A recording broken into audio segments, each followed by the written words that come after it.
Are you listening? Damn. So you want to get better sound in your videos. Let's see if I can help. First, we're going to talk about best practices, then we'll go into hardware, and finally into post-production techniques. Okay, best practices. It's really important to understand that you need to control all the sound on a set. Even if it's a very small set and it's kind of a one-man crew, two-man crew, and you don't have a dedicated sound person, you still got to think like a sound person. So air conditioners on in the room, obviously a dog barking or baby crying, you've got to get out of that environment, or you've got to fix those situations. Next, echoey rooms, a lot of reverb. You can't take that out easily in post. So what you're going to need to do is lay down a bunch of blankets on the floor. Anything off camera, you can put some dividers up or use stands to hang some blankets on, that sort of thing, because you need to cut that down. Try to get as perfect sound as you can on set. You'll really be thankful in post if you do that. Best practices that way, you want to make sure that you're not peaking with your hardware. If anything, it's better to be a little lower, especially in this digital age. There's not a lot of, it's not a very high noise floor in the recording systems we have now because everything's digital. Before, when it was tape-based, you tried to get the loudest signal possible into the chain. Obviously, that's still kind of the case, but if you don't have it perfectly loud and you got to reduce it because there's too much dynamics and you don't have expensive compressor hardware on set for your sound, don't worry about it. As far as whether you're going to run the sound into the camera or you're going to run separate sound and use a clapperboard to sync it later in post, either is a viable solution. Again, because we're recording digitally and assuming you're on a smaller budget type project, there's nothing wrong with going direct into camera as long as you can do it without it obstructing the type of shot you're trying to get, like if you're rolling on a dolly and so on. If you're in an environment where you just can't control the sound on a city street and that sort of thing, you'll find that in a lot of bigger films, they will reduce the amount of dialogue that's required in those situations. So there's no reason why you can't kind of write or work your story around that. Try to keep a lot of heavy dialogue off city streets. Because you figure, oh, well, the sound's all fine. Problem is the sound may not be continuous because you're going to shoot it in multiple takes, and then when you try to cut it together, the sound in the background is going to really sound disjointed. So you really want to try to have as controlled sound as possible. Again, the pros can do it. They've got really expensive hardware, but we're talking best practices here. Whenever possible, you want to get as clean sound. All you want is dialogue. You're not looking for any of the other sounds. You need to put all those other sounds in post.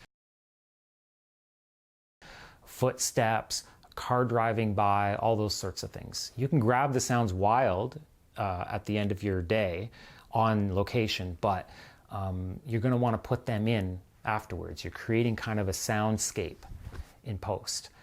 You definitely don't want to try to capture all that in the moment because you're going to cut around multiple takes. All you want is dialogue when you're doing sound on set.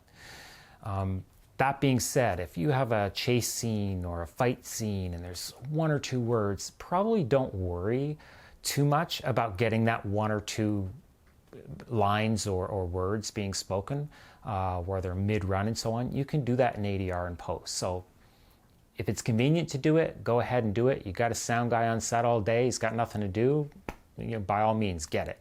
If not, don't labor over it. Don't make it a difficult day just to try to capture that bit of dialogue. You're going to want it in post anyway, so you can get a nice, clean, clear sound. Just have your actor come back in. And that brings me to another point.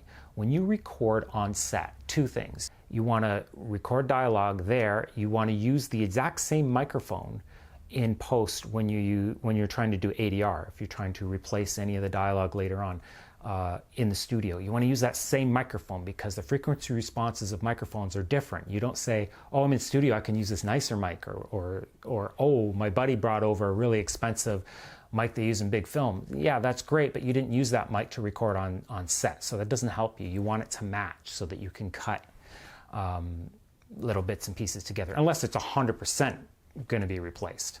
Then it's not such a big deal. And the other thing is room tone. A lot of people don't really know what room tone is. They keep, even on set, these guys will say, yes, we got to get 2 minutes of room tone at the end before they shut down that scene and set up the next one. In reality, they don't know the difference between room tone and ambient sound. You're not trying to recreate the ambient sound. You can get that separately. You can even get stock footage for that, stock audio footage for that. What you want the room tone for is to fill in those blank gaps between dialogue. So when you cut from one take to another take to another take, say there's two people having a conversation, you want that same, if there is an air conditioner or there's a little wind noise or there's street noise even in the background, you want that same tone. And there's something in the frequencies that go into the microphone with that microphone in that space at that time with the setup that you have there, blocking sound or blocking wind the exact same way, that you want that when they stop talking, and if there's a gap and you're going to use a different take for the other piece of the dialogue, you want that to connect properly, where it doesn't sound like like all these different sounds because it's different frequencies kind of resonating through the microphone because you decided, oh, I'll just get my room tone over here in a different place, or I'll get it tomorrow. You want to get it then and there so that you can do that properly. Now, hardware. Assuming you have a boom mic for your setup, if you don't, never use the microphone that's in the camera. I mean, that's fine for reference, so especially if you're syncing up later. But you never want to use the microphone that's built into the camera. So you have some options. You can record to a boom mic going into an external recording device, a boom mic going directly into camera, a boom mic transmitted wirelessly over to the camera or over into a recording device. You can have a lavalier mic. That's what I have here. And if you're on a budget and we're talking about on set, on location type stuff, usually you're going to need lavalier or if not both would be nice, a boom mic setup. I'm going to leave you some links in the description to some boom mic options, as well as some options for lavalier setup. The main thing is, if you don't have a lot of money and you're trying to find out how can I get my highest quality for next to no money, truth is there's already an amazing option for that, and that's your lavalier mic. So even if you had to run longer cable and use some adapters to get the lavalier mic almost used as a boom mic, you can get a lav like this. This is a Sennheiser ME2. They use these on many sets, professional sets. Now, I'm connected with the wireless pack here, but I'm using the cheaper wireless pack because it's digital and it doesn't really matter anyway, as long as it reaches its destination. So I'm using the RodeLink Filmmaker kit here. But and you can get those for about $400 at B&H. This microphone by itself is only about $149 now. I think it was $99 when I got it. And it's impeccable sound, so again, I've used this for just voiceover stuff. I tape a little bit of gaff tape to a little stand sitting on my desk so it looks like a piece of material, and then I just use this little clip and clip it right on to the stand and use it as a mic like that. It's way better quality than even my ME66 that I have. It's a Sennheiser boom mic with a K6 power module on it, and it's quite a pro type mic for boom. And I love the sound of that until I got this, and I'm like, this outperforms it. So it's kind of a good hardware option there. But regardless of what mic you get a directional microphone. You want it to direct its field. You want to just grab what it's pointing at. That way the decibel range that it picks up outside of that range, it just drops dramatically. So your sound floor is very, very low that way. And that's something you want. You don't want these omnidirectional cardioid type mics that you would use in a music recording studio. They sound great, but they're going to pick up every little sound and almost equally in the room, which is why you need soundproof rooms in music recording studios. So we're not going to have that out on set, on location outdoors or even indoor. You don't have complete control over everything, your neighbor next door, a little bit of the road noise that's outside. You're going to hear it. It's going to pick it up with a really heavy-duty 1-inch diaphragm condenser microphone. So what you want is a directional microphone. Okay, so post-production. I've got a project open here, and I have my audio inserted into the timeline, all the little clips. So one thing I like to do as a best practice here is to do fades on all the in and out points of a dialogue clip.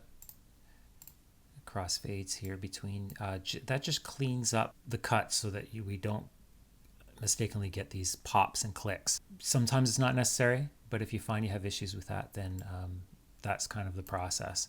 I won't go through all of them here, but just do a couple. And make sure I'm not fading over the actual dialogue. I just want to fade the clip piece itself. Okay, so there's that. Let's take a quick listen. I'm going to solo that track, and we'll just hear what we've got to begin with. New York. There's an energy in New York that's unlike any other city in the world. It has its history. Okay. First thing we're going to want to do is add a de-esser because the sibilance in the S's, it's a little harsh. So most NLEs have this. If you're not using Premiere, that's fine. Any NLE should do. You can also use audio recording software like Pro Tools, or Logic Pro I have on here as well. And I'm going to show you what I do with that at the end. Let's look for a de-esser. Okay, here's a de-esser. We want to use the non-obsolete one. I drop this on the clip. Now this is just on the clip itself, so I'm going to have to copy these effects to the clip once I've massaged them to my liking. And all I really do on this one is I just stretch out, the vocal range is somewhere in here. So I like to stretch it out to the high end frequencies as much as possible, and it limits how much it'll only go that wide. So the rest of the settings you don't really need to mess with. That should be good enough to have a kind of natural de-esser, so it takes away some of the harshness but doesn't lose all the clarity. So let's take a quick listen to that. New York. There's an energy in New York that's unlike any other city in the world. Okay, so it's a bit there, but that's kind of how I recorded it. I'm happy with that. Next thing is compressor. Normally you'd have EQ on there. I feel like this really didn't need any EQ, so I'm not going to mess with it for this type of a project. If you do add EQ, hopefully you're not trying to fix issues. Hopefully you've got good recordings. If you need to fix, that's a whole other video I can get into. If you do want some advice on that, you want me to do a video on that, post a comment below and I will do my best to put something together for you. Compressor.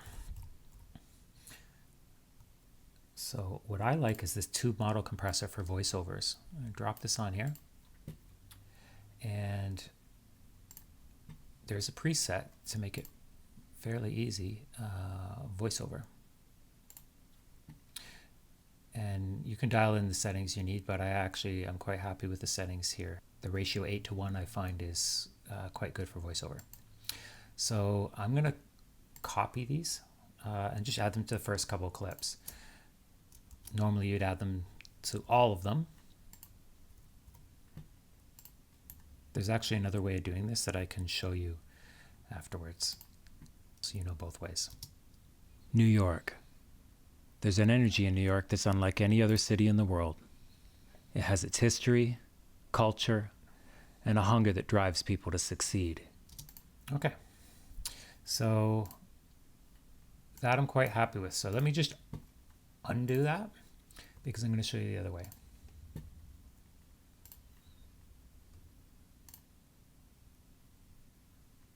This is good if you just want to, for example, use de-esser on just a couple of clips because you only have issues on a couple of clips. You don't want to do it to everything. But if you want to apply anything to all of the tracks, you would do that in another part of this program up in audio. Okay, well yours probably won't look like this.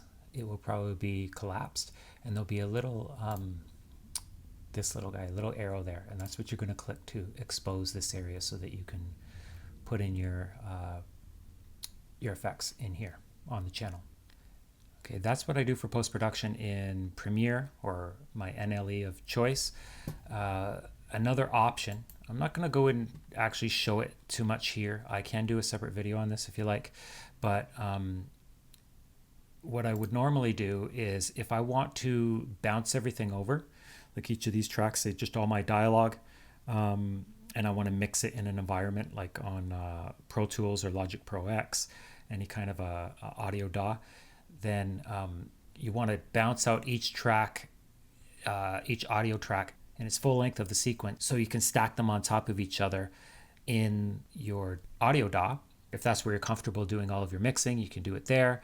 And you can do a full master where all the tracks are kind of merged together at the end, and then just copy it and put it back in here in your NLE, or you can render out the individual tracks. At the end of all of your video project, let's say you did a short film, it's always a good idea to render out the audio in its separate tracks. So render out the entire video, the finished video with all the sound together, just your dialogue by itself and your ambient tones by themselves, as well as the sound effects, and then definitely separating out the score. And the reason for that is if you ever want to cut together a trailer, but you want to use different music and you're going to cut it to the beat and that sort of thing, you're going to want to get rid of any sound effects or music that's going on in the background to begin with, or at least selectively put in what you want. Well, I hope I didn't ramble on too much, and hopefully it was of some help to you. If you like filmmaking videos, please consider subscribing because I've got a lot more coming. And thank you so much for watching.